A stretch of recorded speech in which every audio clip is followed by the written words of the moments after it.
Hello and welcome to EduNova's practical session on Ohm's law. Our goal in this experiment is to determine the resistance per unit length of this wire. Now, how do we do that? We will use the fact that this wire is an ohmic conductor. Ohmic conductors are those conductors which obey Ohm's law. Ohm's law states that the potential difference across an ohmic conductor is directly proportional to the current flowing through it, provided its physical dimensions and the temperature are kept constant. The aim of this experiment is to determine the resistance per centimeter of a given wire by plotting a graph of potential difference versus current. The apparatus used in this experiment are a resistance wire, a voltmeter of range 0 to 3 volts, and milliammeter of range 0 to 50 amps, battery eliminator, a rheostat, a meter scale, one-way key, and connecting wires.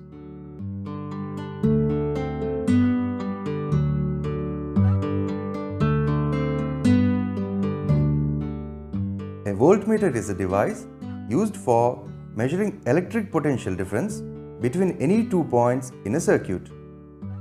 It consists of two terminals, positive and negative.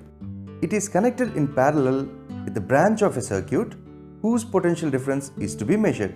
A voltmeter consists of a needle that swings to a point at numbers on a scale when a measurable voltage is passed through it.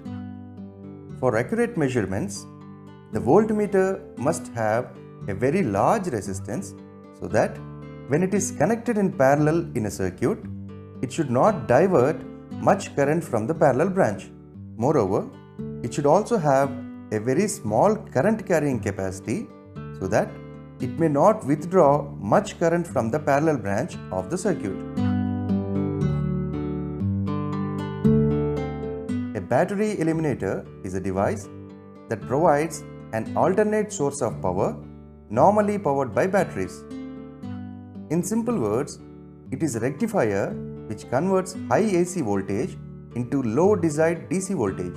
The battery eliminator operates through the use of power conversion and can alter voltages up or down.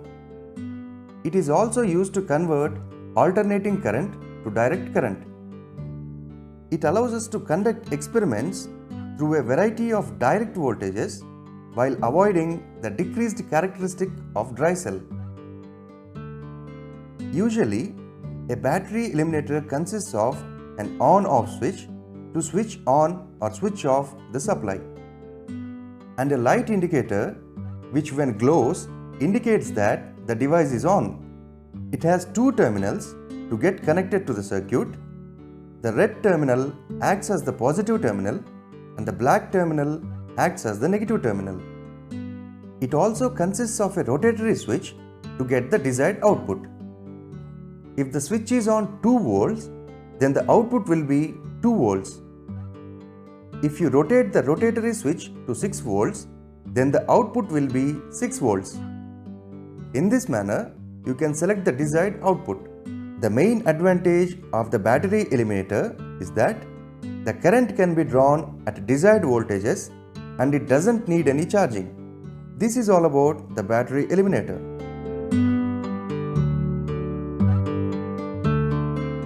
It is a device whose resistance to electric current depends on the position of some mechanical element or control in the device.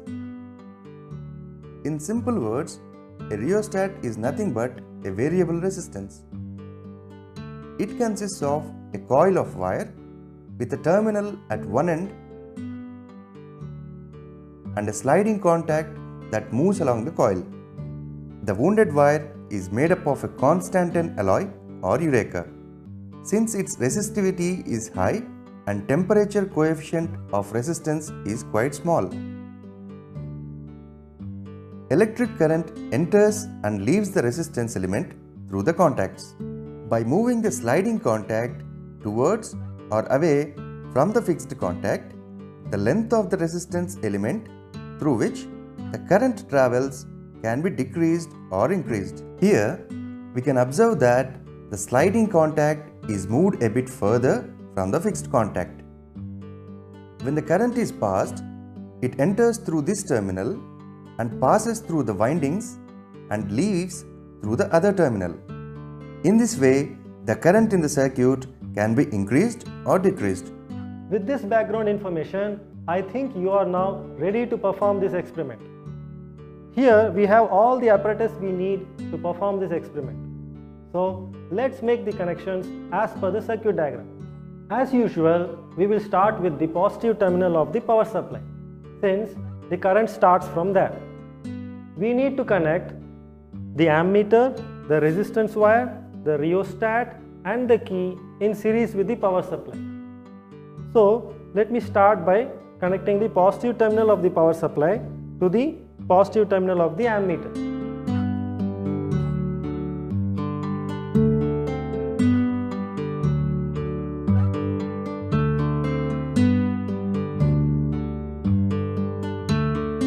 Next, I will connect the negative terminal of the ammeter to one end of the resistance wire. By doing this, this end of the resistance wire will become the higher potential point, because the current is going to enter this resistance wire from here.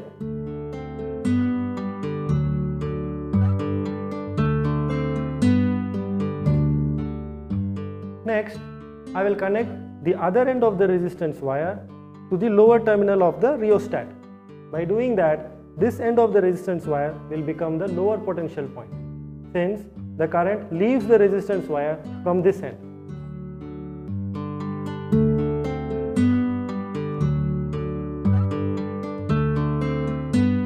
Next, I will connect the upper terminal of the rheostat to the one end of the key.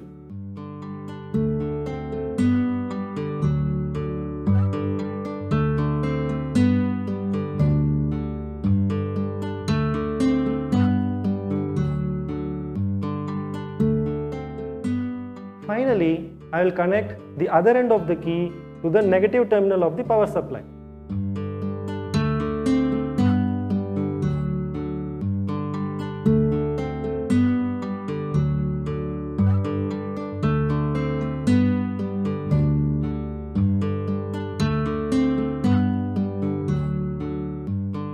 This completes the connections in series.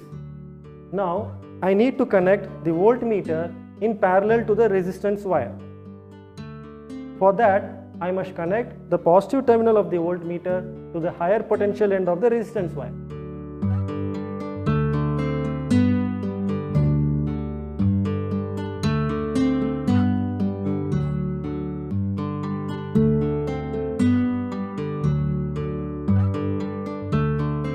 Finally, I need to connect the negative terminal of the voltmeter to the lower potential end of the resistance wire.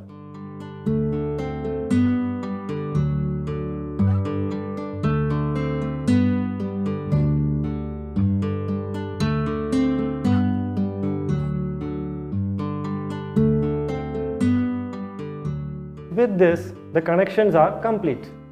Let me summarize the connections for you once again. As you can see, the power supply, the ammeter, the resistance wire,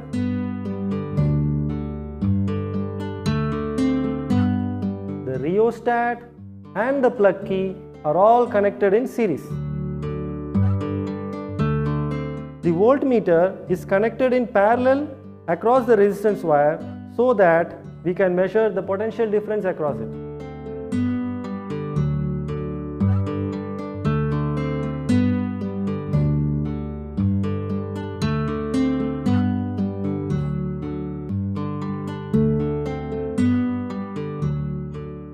Now, two important points you need to remember. One is that the positive terminal of the ammeter should be connected to the positive terminal of the power supply, and the positive terminal of the voltmeter should be connected to the higher potential point of the resistance wire, and the negative terminal of the voltmeter should be connected to the lower potential point of the resistance wire. Now that you are familiar with the connections, let's note down the least count and range of the ammeter and voltmeter. When I look at the voltmeter scale, I find that 10 small divisions make up 0.5 volts. That means one small division would equal 0.5 divided by 10, which is 0.05 volts. Therefore, the least count of the voltmeter must be 0.05 volts. And the range of this voltmeter is clearly 0 to 3 volts. When I look at the ammeter scale, I find that 10 small divisions make up 10 milliamperes. Therefore, one small division must be equal to 10 milliamperes divided by 10, which is 1 milliampere. Therefore, the least count of the ammeter must be 1 milliampere. And the range of this ammeter is clearly 0 to 50 milliamperes.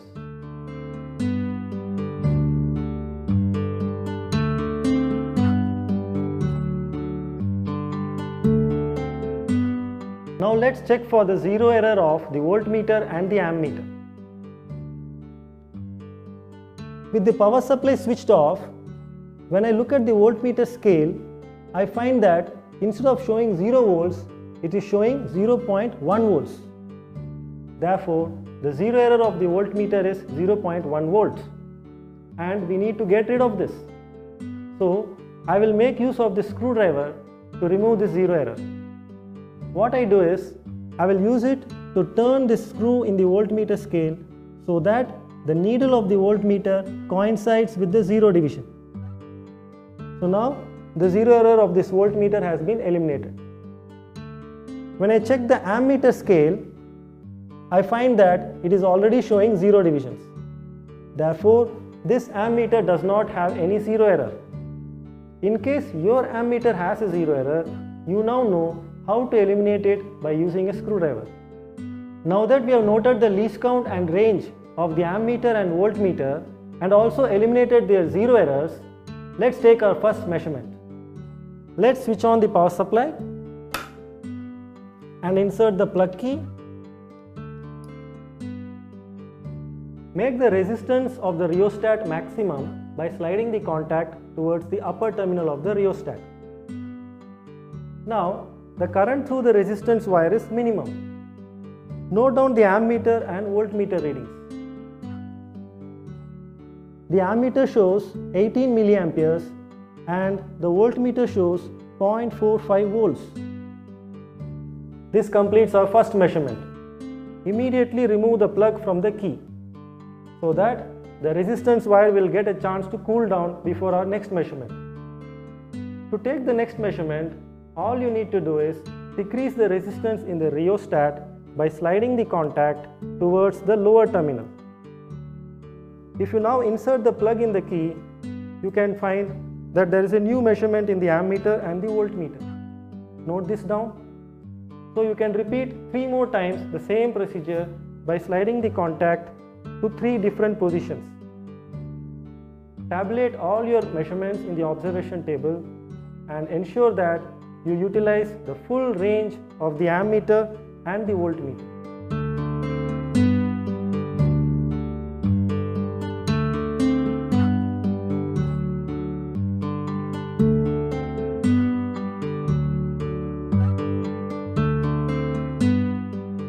Length of the resistance wire is 150 centimeters. Range of the given ammeter is equal to 0 to 50 milliamperes and the least count of the given ammeter is equal to 1 milliampere.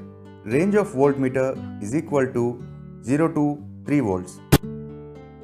Least count of voltmeter is equal to 0.05 volts.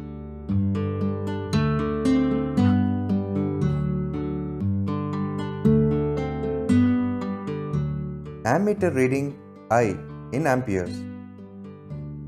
In the first observation, when the current in the circuit is minimum, the ammeter reading is 0.018 amperes. The corresponding voltmeter reading is 0.45 volts. Therefore, R is equal to V by I in ohms. that is equal to 0.45 divided by 0.018, which is 25 ohms. Similarly, when the current in the circuit is gradually increased, the corresponding ammeter and the voltmeter readings are as follows.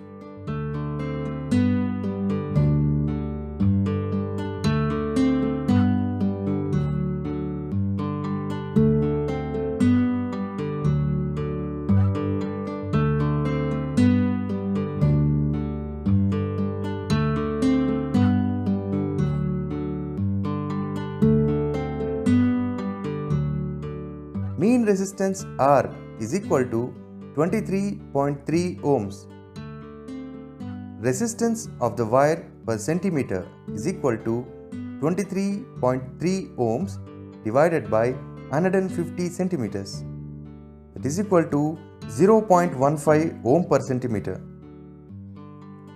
Now that we have 5 sets of values for the potential difference across the resistance wire and the current through it, let's draw the graph of potential difference versus current. Using the values of I and V, we plot a graph taking ammeter reading I on x-axis and voltmeter reading V on y-axis. We select a suitable scale. On x-axis, 1 centimeter is equal to 0.005 amperes. On y-axis, 1 centimeter is equal to 0.20 volts.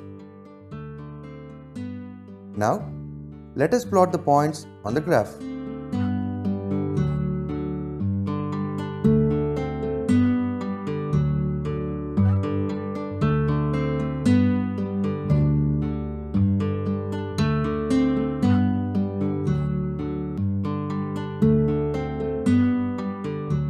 Now, join all the points.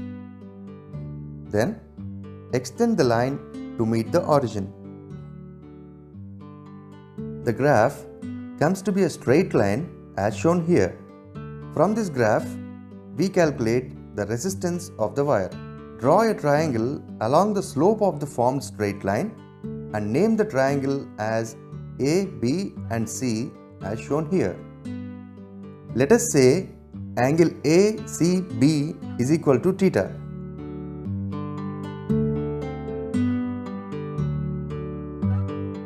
Then the resistance R is given by tan theta and tan theta is equal to the opposite side by adjacent side, that is AB by BC.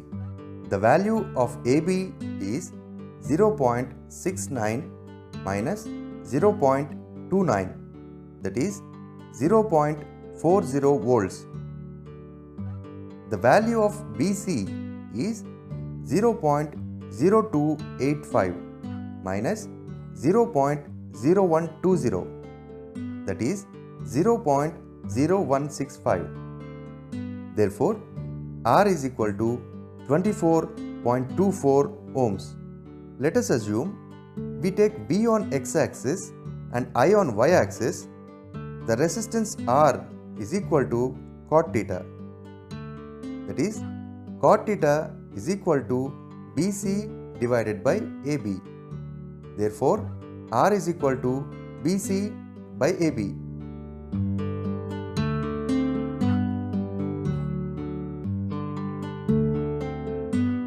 The connections should be neat, clean and tight. The connecting wire used should be thick copper wires and the insulation near their ends should be removed and rubbed with sandpaper. Appropriate range of the voltmeter and ammeter should be taken. If there is any zero error in the voltmeter or the ammeter, it should be corrected with the help of a screwdriver. The key should be inserted only while taking the observations to avoid the heating of resistance. Otherwise, its resistance will increase. The unknown resistance chosen should have high values in comparison with the internal resistances of the cells used. I am sure that after watching this video, You have now understood how to find the resistance per unit length of the given resistance wire by plotting a graph of potential difference versus current. So now you are ready to perform this experiment in the lab completely on your own without any assistance.